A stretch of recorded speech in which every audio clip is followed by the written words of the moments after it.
Okay, it's August 17th, Thursday, and I've done 5 trades and I've just decided that I'm finished for the day.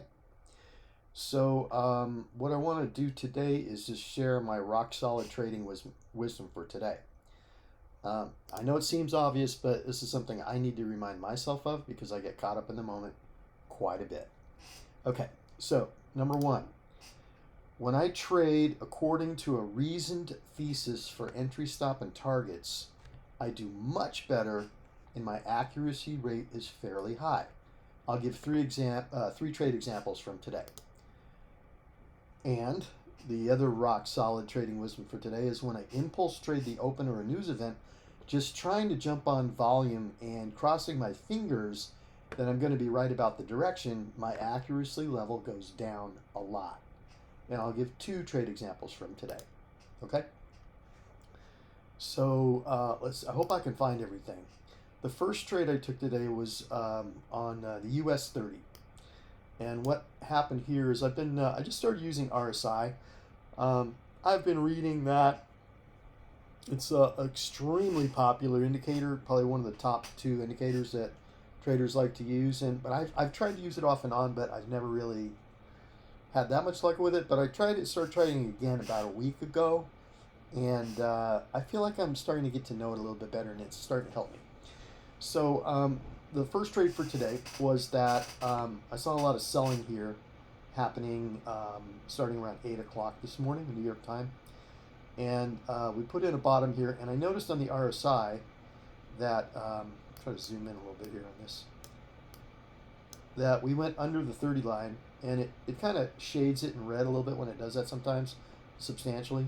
So that's something to keep your radar out on, because if there's a double bottom with a higher low on RSI, but a lower low on the stock itself, then that's something to pay attention to, because that's basically saying it's way oversold. This has more strength. This is discounted. It's giving you a discount price because this has more strength, but it's lower than this area. So I looked at it really, really strong, really carefully, and I saw this nice pop right at the top of the hour, which are right at 8:30 news. Okay, which news brings in volume.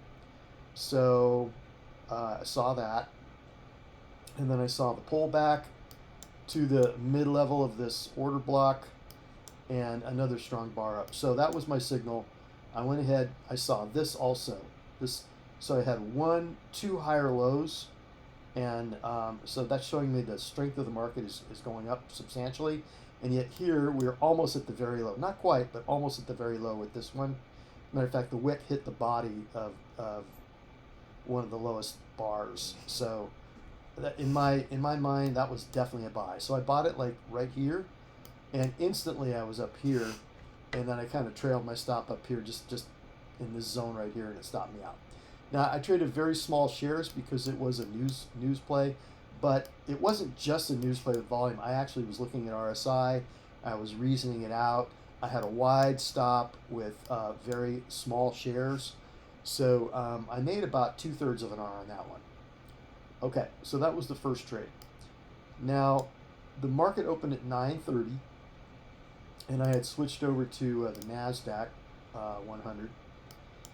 And at that time, Nasdaq had been trending up quite a bit in the morning, and so I was kind of feeling like that was going to be a continuation on that.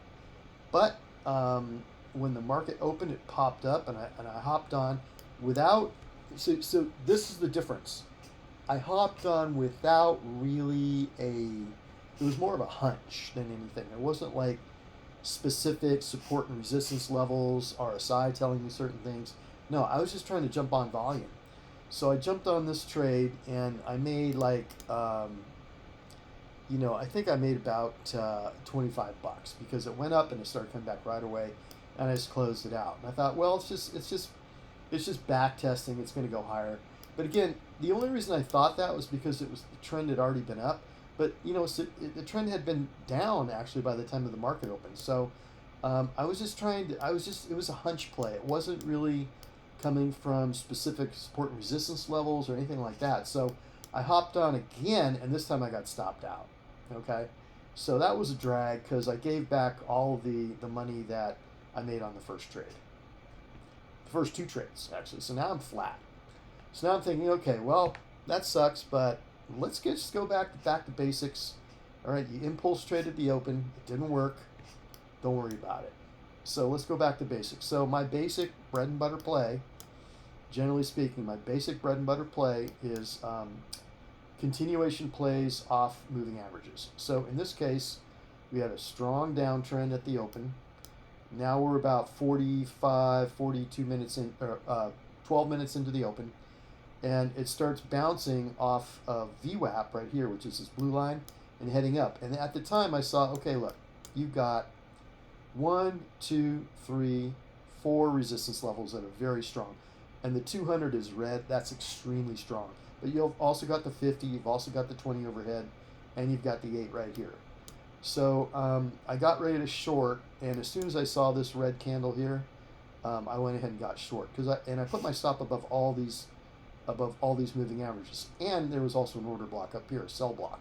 So now that is an example of a well thought out trade. Because why? Because you've got a trend, you've got back test of that trend, you've got incredible resistance right here, including the 200, which is rock solid, and all these other ones. And then you've got a reversal here, and it started to roll over. So I went ahead and got short here, and I covered right about down here. Okay, so that was a decent trade, and I made about a little over an R on that one, like $275. So that was cool, and I'm like, okay, great. So then usually the second one is good, but I was just kind of feeling like, wow, I don't know, I just didn't have my confidence. It turned out to be a good trade. That second pullback against the 8-period moving average, it also had VWAP as resistance. So it had 2 resistances and a seller's wick, but I just hesitated and I didn't pull the trigger. So I missed that one. So then I'm watching and I see a third one. I'm like, yeah, those usually don't work. And then I saw a fourth one. I'm like, yeah, those usually don't work. But what I was also seeing was RSI again. Just like the very first trade, I saw RSI. And again, just like the very first trade, which was way over. Oh, that was actually on the other asset. This is the NAS. That was the U.S. Okay, just like on the U.S. On this NASDAQ trade, see this where the RSI dips well below 30 and pops. So I saw that, and I'm like, okay, if I can get another pullback to this area, but with much stronger RSI. And at the time, we also have an order block here too. Can't see it now because it disappeared. But if I can get a stronger RSI reading and a pullback to that level, it could be good for a bounce. So I got ready for my trade. I saw price kind of like meandering down, and then I saw it flush. Okay, and when I saw it flush, I saw this was holding. I call this the baseline. I call this the signal line. So the signal line was holding above the baseline, and I saw this flush really quick and bounce, and I'm like, okay, that wants to go higher. So I went ahead, but I was only going to scalp it. I wasn't thinking that I was trying to pick some kind of a bottom. So I went ahead and got in right here with about 20 lat, and I rode it up to about here, and I sold it right about up here. And that trade I made, I was up a full R, but I ended up getting about $195. Okay. So again, that was a well-reasoned trade. Why? It was an RSI trade. I had a higher low on RSI, a lower low on the price, and I had a flush in a wick. So when you see that flush in that wick, that's a sign that it's going to be a hard bouncer. So that's what I did on that one. I thought it was a pretty good trade actually, and I took a profit on that one of $195. So all in all today, the profits were 200 and 274, so 474. So almost 2R, just $25 short of 2R, and that's cool. So basically, what I'll do is I'll show you this again because I like to do this every day, if I can. Yeah, okay. So with today's wins, I bring it up the equity up to 204,670. I'm kind of back on the uptrend here with the equity curve. 39% profit target hit, 41% of the days used. Got the full available risk to me, over 10,000. And, we're just cruising. We're cruising for this line up here. This is my target. Target number 1 is right up here. Profit target 1, that's 12,000. So anyway, that's it for today. Thanks for watching, and I'll catch you on the next recap.